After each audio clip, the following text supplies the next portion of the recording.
Hello everyone, আসসালামু আলাইকুম। কি অবস্থা সবার, কেমন আছেন সবাই?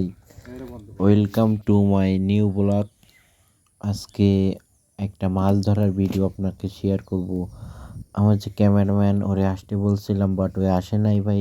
এক হাত দিয়ে মানে ভিডিও করাটা অনেক কষ্ট হয়েছে আমার। এক হাত দিয়ে মাছ ধরবো নাকি ভিডিও করব, এটাই অনেক। তো তো তারপরে ওই জায়গায় খাবার দিলাম, একাই মাখাইতেছি আর মানে পানির লগে মিক্স করে ওটা ভিজাই ভিজাই দিতেছি। এক জায়গায় দিলাম, এবার যাতেছি ওই পাশে যাইয়া ওইখানেও দিমু। তো এইখানে চলে যাচ্ছি। তো এই জায়গাটা পরিষ্কার মনে হলো, তো এখানে দিই। তো এই পাড়ে আগেও মাছ ধরছি, তো এখন আর তেমন একটা মাছ নাই, দুই একটা মাছ আছে। এই বাসার লেগে খাওয়ার জন্য কিছু মাছ ধরবো।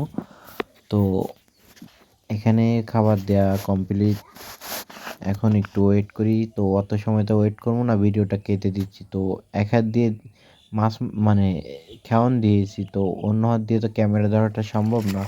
তো এর লেগে এমন হয়েছে, না পড়ে মানে খেওয়ানি পড়ে নাই ভালোভাবে। আমি তো তেমন একটা পারি না। তো এখানে একটা চিংড়ি মাছ উঠছে, এটাকে বলে গলদা চিংড়ি। আপনারা যা অনেকেই চিনেন, অনেকে বলতে সবাই চিনবেন। এটা এটা আমাদের এদিকেই বেশিরভাগ চাষ হয়। তো আগেও বলছি যে এই পার থেকে মাছ ধরা শেষ, তো কিছু কিছু মাছ থেকে গেছে, তো সেগুলোই উঠতেছে। তো আমাদের আরেকটা ঘেরে অনেক মাছ আছে, তো আপনাদের এখানে আহ, একদিন নিয়ে দেখাবো। তো আপনারা দেখতে পারতেছেন যে আমি এক হাত দিয়ে ক্যামেরা ধরছি, অন্য হাত দিয়ে মাছ ছাড়াইতেছি। তো এইটা মাছের বাচ্চা উঠছে। তো এখানে তেমন একটা মাছ পড়ে নাই বলতে, খেয়ন ভালো পড়ে নাই।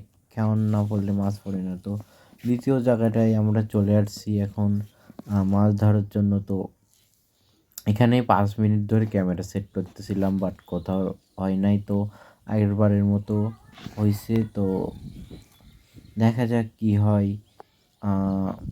এবার মোটামুটি মাছ উঠবে মনে হয়।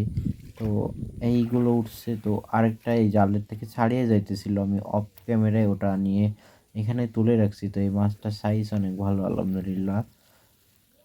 তো এটা এখন ছেড়ে দিব, যেহেতু এটা এক দুইটা। তো একদিন অনেক ধর্ম, সেই দিন আপনাদের দেখাবো। আহ, এই যে বাসার জন্য যে মাছ নিয়ে যেতে এসেছি, তার থেকে কিন্তু একটা মাছ এখানে পড়ছে। এটাকে আমাদের এখানে বলে চাইনিজ পুঁটি, বা অনেকে বলে ট্যাবলেট, মিনার কাপ, মানে অনেকই নাম আছে। তো দুইটা গলদা চিংড়ি এখানে পড়ছে, একটা ছোট একটা বড়। তো বড়টা আগে ছাড়িয়েছি, এরপর ছোটটা।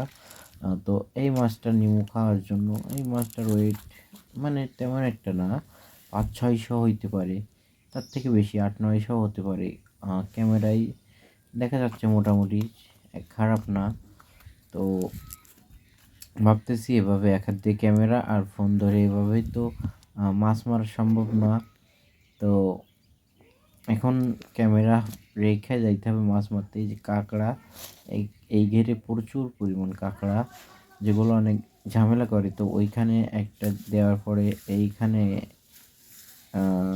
আবার একটা খেমন দিয়ে ফেলছি। তো দেখা যাক কি মাছ ওঠে।